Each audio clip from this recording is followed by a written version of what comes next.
PBB bersedia merencanakan perancangan itu sehingga menjadi kenyataan. Beliau berkata keperluan dana itu bagi mewujudkan program latihan yang lebih khusus serta naskah-naskah penterjemahan bahasa Melayu ke bahasa utama dunia. Ya, sebenarnya usaha kita untuk menjadikan bahasa Melayu sebagai bahasa antarabangsa itu sudah lama berterusan. Kita ada majlis antarabangsa bahasa Melayu. Kita harap kerajaan akan dapat memberikan dana sedikit bagi tujuan terjemahan. Di PBB itu tidak ada masalah. Bahasa kita boleh digunakan dengan syarat kita membayar wang sedikit untuk diterjemahkan ke dalam bahasa utama. Sebagai contoh ke dalam bahasa Inggeris, Mandarin, Arab, Jerman, Perancis.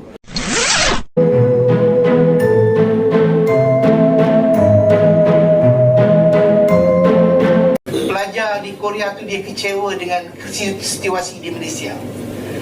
Graduan yang lulus daripada Jabatan Bahasa Melayu di Korea, apabila dia mohon kerja ke Malaysia, di Malaysia pun menggunakan bahasa Inggeris.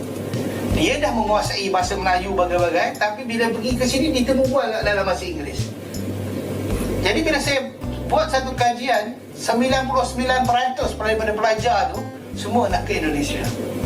Sebab di Indonesia lah bahasa Melayu, bahasa Indonesia dia akan bertambah baik, peluang pekerjaan di Indonesia. Sebab di Indonesia memang mencari pelajar Korea yang fasih berbahasa Indonesia untuk bekerja di Indonesia.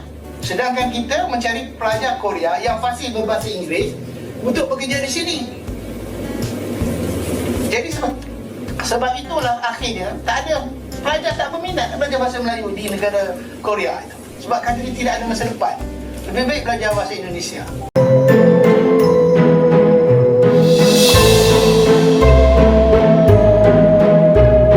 Penduduk pribumi di Amerika Utara, Amerika Selatan banyak kehilangan bahasa daerah. Di Meksiko sudah puluhan bahasa daerah hilang. Di Amerika saya menurut satu sumber yang saya tidak tahu apa benar atau tidak, tapi kemungkinan besar benar, 80 bahasa sudah tidak dituturkan lagi. Hanya 1, 2, 3, 4 bahasa, 10 bahasa pribumi Amerika yang masih hidup atau masih dipakai oleh generasi tertentu dan sebagainya. Indonesia, nama Indonesia digunakan secara rasmi mulai dari 28 Oktober tahun 1928. Ada 3 Sumpah Pemuda, jadi katakan bangsa itu bangsa Indonesia, tanah air Indonesia, bahasa Indonesia, right?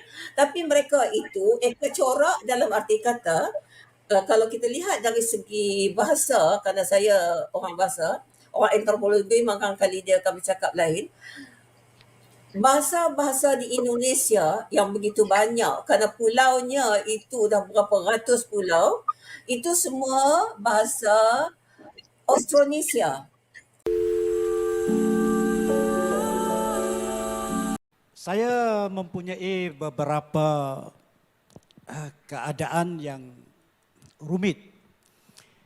Apabila saya mengajak orang supaya mencintai bahasa Melayu, orang akan berhujah, mentang-mentanglah saya sekolah Melayu.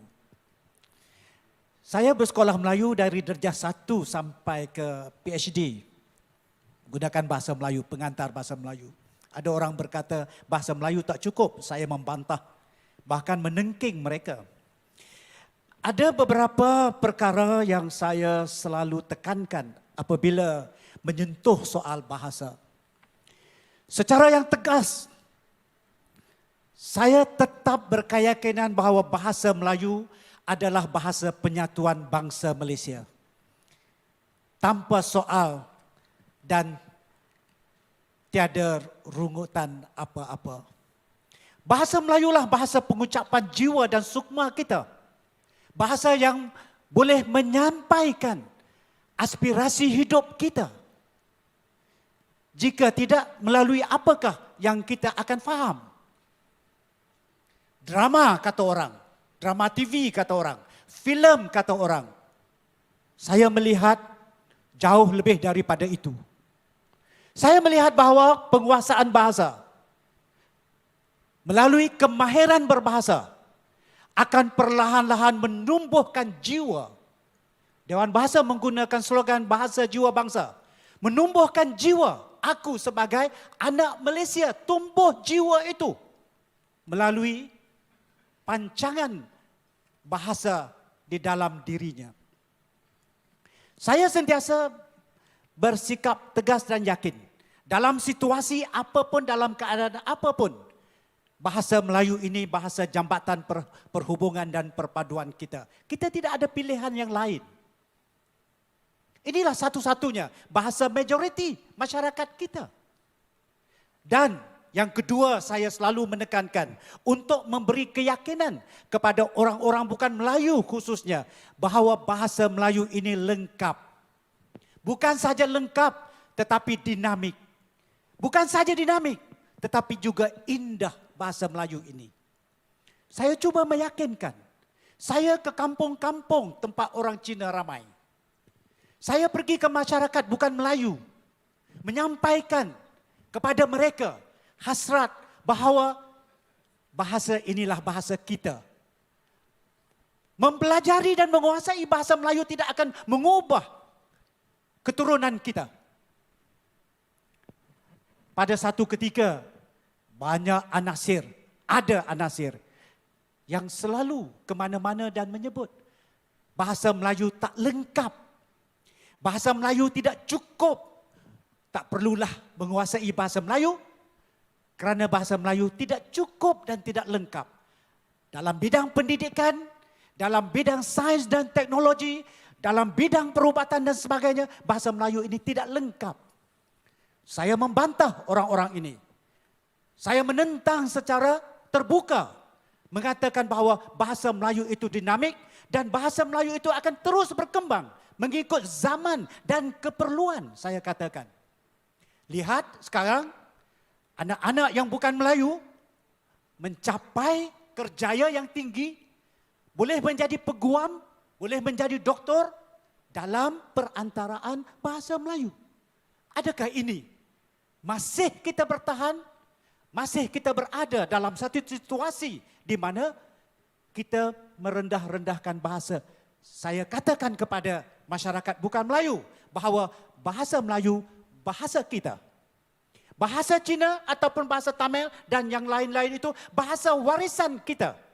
Kita bawa dalam nafas kita.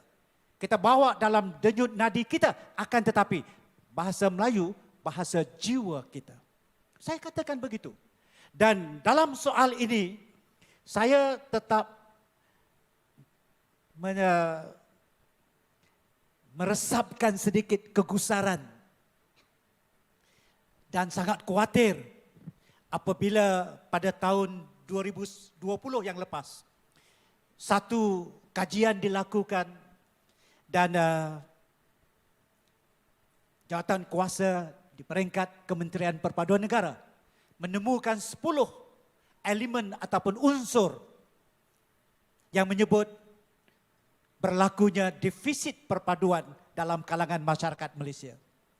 Saya sangat khawatir sekiranya berterusan bahasa menjadi satu unsur atau elemen yang membawa kepada defisit kepada perpaduan bangsa kita. Alangkah malangnya selepas 66 tahun kita merdeka. Terima kasih sudah menonton. Semoga saja bahasa Melayu bisa berkembang di Malaysia dan menjadi bahasa utama di negara mereka.